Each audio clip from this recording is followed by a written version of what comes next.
नमस्कार, खबरें हिमाचल की में आप सभी का स्वागत है और मैं हूं आपके साथ ऋतुश्री बथरिया। नजर डालेंगे हिमाचल की तमाम और अहम खबरों पर। खबर हिमाचल के शिमला से हैं, जहां बीते दिनों हिमाचल प्रदेश शिक्षा निदेशालय के पास सरकारी स्कूलों में सेवाएं दे रहे कुछ शिक्षकों के खिलाफ फर्जी डिग्री होने की शिकायत पहुंची, जिसके बाद इस मामले पर जांच के आदेश जारी किए गए। इस मामले में शिक्षा मंत्री रोहित ठाकुर का बयान सामने आया है, जिसमें उन्होंने कहा कि गलत तरीके से शिक्षा विभाग में रोजगार लेने वाले लोगों के खिलाफ विभाग जल्द ही कार्रवाई करेगा।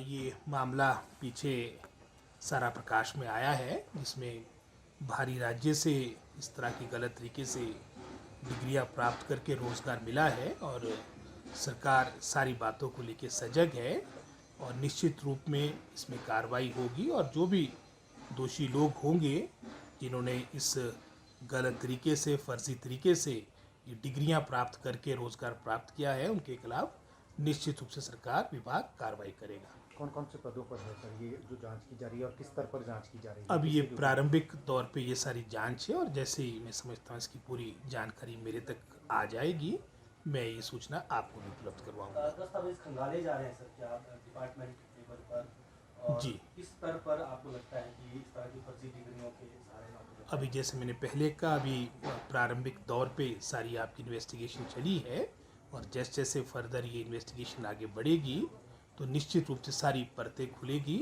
और पूर्ण रूप से आपको भी सारी जानकारी से परिचित करवाया जाएगा। भर्तियों को लेकर सर कब तक शिक्षा विभाग में भर्तियां होनी है, किन किन पदों पर होनी है और कौन कौन? भर्ती की प्रक्रिया प्रारंभ हो चुकी है। हमारी लगभग कोई 2252 जो बैच वाइज आपके एलिमेंट्री एजुकेशन में पद भरे जाने हैं, इसकी प्रक्रिया इस महीने प्रारंभ हो चुकी है।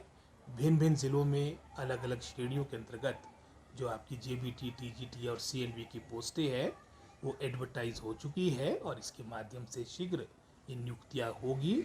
इसके अलावा हायर एजुकेशन की भी जो हमने 585 लेक्चरार, स्कूल कैडर के पद आपके कमीशन को भेजे थे वो भी एडवर्टाइज हो चुके हैं और जो भी एलिजिबल कैंडिडेट्स होंगे उनको एक समय अवधि दी गई है जिसके अंतर्गत वो अपने डॉक्यूमेंट सबमिट कर सकते हैं और उसके उपरांत ये प्रक्रिया भी आपकी पीजीटी यानी लेक्चरार, स्कूल कैडर की भी प्रारंभ। हिमाचल प्रदेश के बीजेपी के पूर्व अध्यक्ष और ऊना सदर से विधायक सतपाल सिंह सत्ती ने कांग्रेस सरकार पर तंज कसते हुए कहा कि जिस सरकार से मंत्रिमंडल विस्तार ही नहीं हो रहा उससे कोई उम्मीद कैसे की जा सकती है। साथ ही कहा कि दिल्ली और शिमला के बीच समन्वय नहीं है, इसी वजह से मंत्रिमंडल विस्तार नहीं हो रहा है। उन्होंने कहा कि हिमाचल प्रदेश में तो सिर्फ 15% विधायक ही मंत्री बन सकते हैं और मुख्यमंत्री इन्हें भी मंत्री नहीं बना पा रहे हैं। उन्होंने कहा कि मंत्रिमंडल विस्तार न होने की वजह से प्रदेश भर में विकास कार्य प्रभावित हो रहे हैं।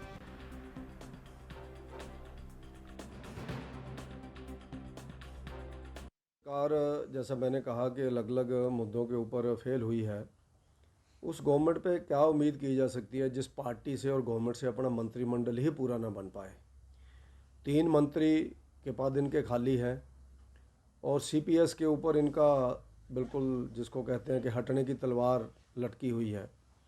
तो मंत्रिमंडल का गठन इनका दिल्ली और हिमाचल का तालमेल ना होने के कारण लटका पड़ा है और अलग अलग जिलों के अंदर हम लोग देखें तो इम्बैलेंस है मंत्रिमंडल में।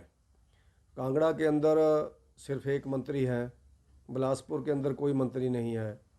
इसी तरह से हिमाचल प्रदेश में जब भी हमने देखा है, क्योंकि अब पहले ही मंत्री 15% बनते हैं तो पहले ही राउंड में सब लोगों को बना दिया जाता है, लेकिन आपसी खींचतान होने के कारण, आपसी लड़ाई होने के कारण कांग्रेस पार्टी मंत्रिमंडल का विस्तार नहीं कर सकी है, यानी पूरा नहीं कर सके हैं और 1 साल पूरा होने को है।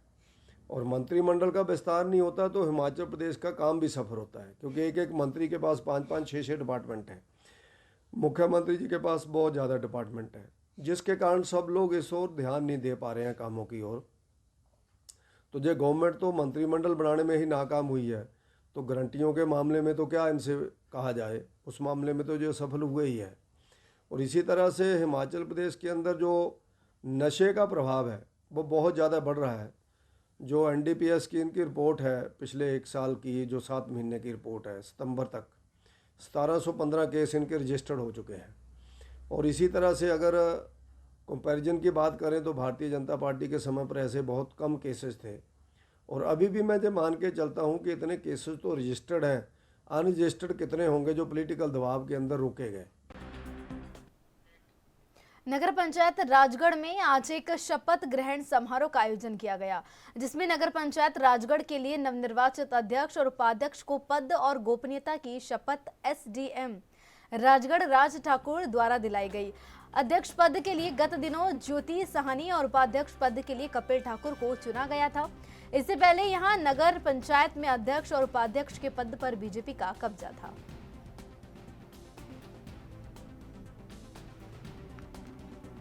सबसे पहले तो मैं मीडिया बंधुओं का धन्यवाद करना चाहती हूँ जिन्होंने अपना मेरा समय दिया, और यहाँ पर सभी गणमान्य व्यक्ति जिन्होंने अपना पूरा सहयोग दिया, हमें आशीर्वाद दिए, उनका मैं तहे दिल से धन्यवाद करना चाहती हूँ। और जो भी अपेक्षाएं हैं जनता की हमारे प्रति, उस पर हम खरा उतरने की कोशिश करेंगे अपनी सीमाओं में रहकर। धन्यवाद। सबसे पहले तो मैं मीडिया बंधुओं का धन्यवाद करना चाहती हूँ जिन्होंने अपना मेरा समय दिया, और यहाँ पर सभी गणमान्य व्यक्ति जिन्होंने अपना पूरा सहयोग दिया, हमें आशीर्वाद दिए, उनका मैं तहे दिल से धन्यवाद करना चाहती हूँ। और जो भी अपेक्षाएं हैं जनता की हमारे प्रति, उस पर हम खरा उतरने की कोशिश करेंगे अपनी सीमाओं में रहकर। धन्यवाद। जैसा कि आज शपथ ग्रहण समारोह में सभी लोगों का धन्यवाद, और हम कोशिश करेंगे कि सभी की उम्मीदों में खरा उतरने की प्रयास करेंगे, यथासंभव कोशिश करेंगे। धन्यवाद। जैसा कि आज शपथ ग्रहण समारोह में सभी लोगों का धन्यवाद, और हम कोशिश करेंगे कि सभी की उम्मीदों में खरा उतरने की प्रयास करेंगे, यथासंभव कोशिश करेंगे। धन्यवाद। तो फिलहाल वक्त है छोटे से ब्रेक का। ब्रेक के बाद फिर हाजिर होंगे।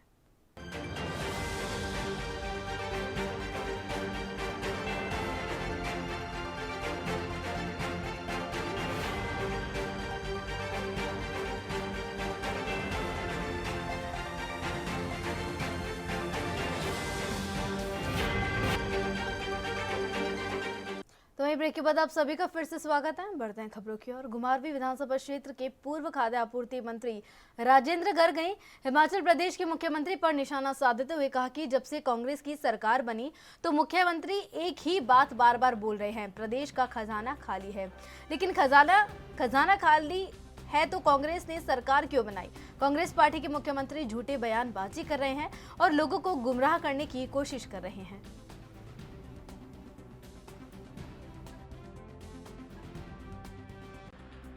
सरकार झूठ के ऊपर झूठ बोलने में माहिर है, और झूठ बोलकर ही जनता में जो है अपनी वाहवाही लूटने का प्रयास कर रहे हैं। पहले झूठी गारंटियां देकर लोगों को गुमराह किया। अब जब प्रदेश के अंदर आपदा आई तो आपदा में प्रदेश सरकार का केंद्र की ओर से भरपूर मदद की गई।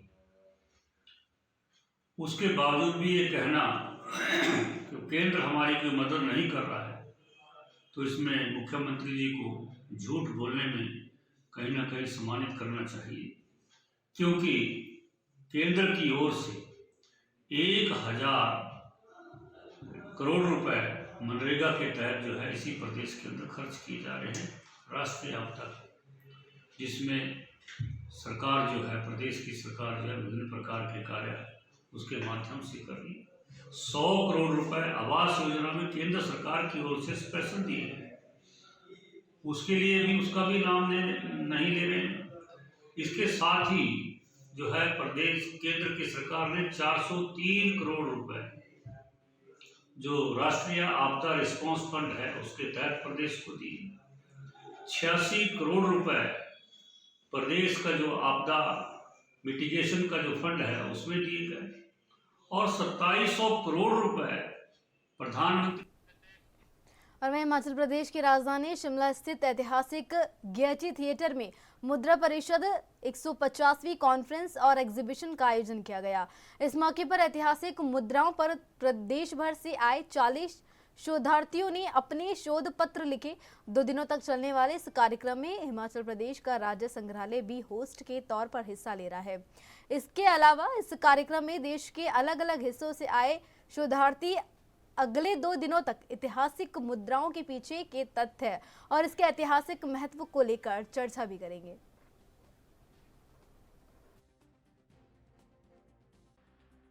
ये भारतीय मुद्रा परिषद का 105वां सम्मेलन हिमाचल राज्य संग्रहालय द्वारा यहाँ शिमला में आयोजित किया जा रहा है और 3 दिन का ये जो सम्मेलन है जिसका आज उद्घाटन हमारे डिप्टी सीएम हिमाचल प्रदेश मुकेश अग्निहोत्री जी द्वारा किया गया है। और इस कॉन्फ्रेंस में देश के विभिन्न विश्वविद्यालय से जो प्रोफेसर्स हैं और मुद्रा शास्त्री है और रिसर्च स्कॉलर्स हैं वो कॉइन्स पे अपने रिसर्च पेपर प्रस्तुत करेंगे, क्योंकि कॉइन्स एक हिस्ट्री को बनाने में कॉइन का एक महत्वपूर्ण योगदान होता है, क्योंकि कोई भी हिस्ट्री ऑथेंटिक आर्कोलॉजिकल सोर्सेज पे बेस्ड होती है और कॉइन्स एक ऐसा माध्यम है कि जो अपनी सच्चाई बताता है उस टाइम के पॉलिटिकल, रिलीजियस, कल्चरल, इकोनॉमिक इन चीज़ों के बारे में पूरा प्रकाश डालता है। तो ये एक जिसको कहते हैं इतिहास का एक महत्वपूर्ण अंग रहता है और इसमें 3 दिन तक यहाँ पर डिस्कशन होगी और डेफिनेटली इस डिस्कशन से जो पेपर रिप्रेजेंट करेंगे उससे हमारे भारतीय इतिहास में नए पहलू जुड़ेंगे और जो हमारे इतिहास को और अच्छी तरह से समझने और जानने की में सहायता। मेरा नाम सुप्रतिम रे। मैं दिल्ली विश्वविद्यालय, दिल्ली यूनिवर्सिटी के पीएचडी रिसर्चर हूँ और इस संस्था IIRNS और जो NSI numismatic society of India इससे भी बहुत लंबे अरसे से जुड़े हुए हैं। आप आज अपना इस जी क्या टॉपिक है और बेसिकली हम जानना चाहेंगे एक ब्रीफ में कि आप किस पर अपना पेपर यहाँ पर रखें। देखिए, 2 विषय के ऊपर मेरा पेपर है। पहला एंशिएंट कॉइनेज के ऊपर है, जो प्राचीन कालीन भारत के जो कॉइन है। तो इसमें शुरू के भारत के जो कॉइन है उसमें कोई लेख नहीं मिलती थी। बाद में जो लेख मिलती है वो ब्राह्मी स्क्रिप्ट होती है और लैंग्वेज जो है वो अलग अलग होती थी, जैसे प्राकृत होती है या और भी दूसरे, बाद में संस्कृत आई और प्राकृत के साथ साथ खरोष्ठी स्क्रिप्ट भी यूज़ होती थी। लेकिन उसके पहले जो कॉइनेज शिमला के सर्कुलर रोड पर इंदिरा गांधी मेडिकल कॉलेज के पास दोपहर के वक्त भीषण सड़क हादसा हो गया। एक प्राइवेट बस ने 8 गाड़ियों को टक्कर मारी, इससे 4 गाड़ियों को ज्यादा नुकसान पहुंचा है। गनीमत यह रही कि इस हादसे में कोई जनहानि नहीं हुई है।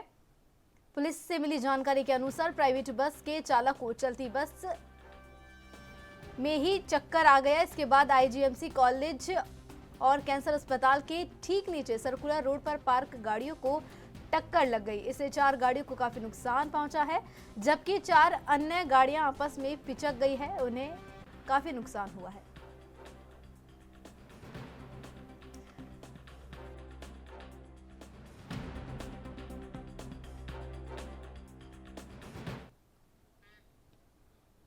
नालागढ़ के 5 स्टोन क्रशर के नियमों के उल्लंघना पर बीजेपी कनेक्शन काटने के निर्देश जारी हो चुके हैं। अब विद्युत मंडल नालागढ़ के द्वारा आगामी कार्रवाई अमल में लाते हुए बिजली कनेक्शन काटने शुरू कर दिए जाएंगे। ये कार्रवाई प्रदूषण बोर्ड शिमला के दिशा निर्देशों पर हुई है। प्रदूषण बोर्ड ने अगस्त माह में विभिन्न स्टोन क्रशरों को नोटिस जारी किए थे, जिसमें से 5 का जवाब संतोषजनक न होने के चलते बोर्ड ने बड़ी कार्रवाई अमल में लाई है। अब आधा दर्जन स्टोन क्रशरों पूरी तरह से बंद हो जाएंगे जब तक सभी उल्लंघनों को दुरुस्त नहीं किया जाता। बता दें कि हंडूर पर्यावरण संस्था ने यह मामला उठाया था, जिस पर बोर्ड ने कार्रवाई अमल में लाई है।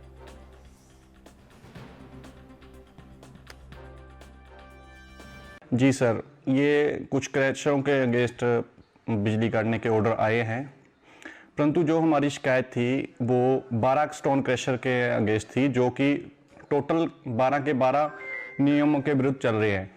परंतु पता नहीं क्या कारण है, राजनीतिक दबाव है, क्या कारण है, सिर्फ 6 क्रशरों के ही विरुद्ध इन्होंने कार्रवाई की है, जबकि जो 6 क्रशर और है वो पूरी तरह से नियमों के विरुद्ध कार्य कर रहे हैं। ये साइट पे जो है 18 अक्टूबर के ऑर्डर अपलोड है, तो अभी तक कुछ कार्रवाई नहीं की गई। मेरे को नहीं लगता कोई कार्रवाई होगी, और ये तो वैसे भी पार्शियलिटी हो रही है। 6 क्रशरों के साथ मतलब कनेक्शन काटे जा रहे हैं, 6 का कोई कार्रवाई नहीं है, जबकि उनका तो इनसे भी बुरा हाल है। NGT के नियमों के विरुद्ध चल रहे हैं ये। अवहेलना हो रही है पूरे तरीके से। प्रदूषण बोर्ड की कोई भी गाइडलाइन ये फॉलो नहीं कर रहे हैं, परंतु फिर भी पता नहीं कैसे राम राज्य में ये सारे क्रशर चल रहे हैं। देखो, हमारी हंडूर पर्यावरण मित्र से एक संस्था है, हमने पहले से ही डिसाइड किया हुआ है कि हम कोर्ट में जाएंगे, क्योंकि हमने प्रदूषण बोर्ड को आज हमारे पास पोल्यूशन कंट्रोल बोर्ड से ऑर्डर्स आए थे। 5 स्टोन क्रशर्स हैं जिनके इलेक्ट्रिसिटी डिस्कनेक्शन के ऑर्डर आए हुए हैं, और ये पहले डिवीज़न में आए थे, वहाँ से इंडोर्स होकर फर्दर सब डिवीज़न में आज हमारे पास आए हैं। कल की डेट एंडोर्समेंट की, लेकिन आज ऑफिशियली हमारे पास ये पहुँचे यहाँ पे। तो उसमें हमने एग्ज़ामिन किया इन ऑर्डर्स को, और उसमें पाया गया है कि पोल्यूशन कंट्रोल बोर्ड के जो गाइडलाइंस होते हैं वो नॉर्म्स फुलफिल ना होने के कारण 5 स्टोन क्रशर हैं। आरपी इंटरप्राइजेज है, जय माता स्टोन क्रशर है, शिवालिक स्टोन क्रशर है, चौथा है वो सैनी ग्रिड उद्योग है, और जो 5वां है वो नालागढ़ स्टोन क्रशर है। इनके पावर डिस्कनेक्शन के ऑर्डर्स हमारे पास आए हैं, और आज हमने इनको इम्प्लीमेंट करते हुए फर्दर जो हमारे फर्दर कोर्स ऑफ एक्शन होता है, यहाँ से सब डिवीज़न से जेई के लिए जो ऑर्डर्स जाते हैं डिस्कनेक्शन के, वो इशू हो चुके हैं, आज हमने कर दिए हैं। और आज या कल में जेई इनको फील्ड पे इम्प्लीमेंट करेंगे। जो भी हमारी इम्प्लीमेंटेशन प्रोसेस होती है, आज या कल में इसको पूरी कर ली जाएगी, और इनकी सप्लाई तब तक कटी रहेगी जब तक इन करीब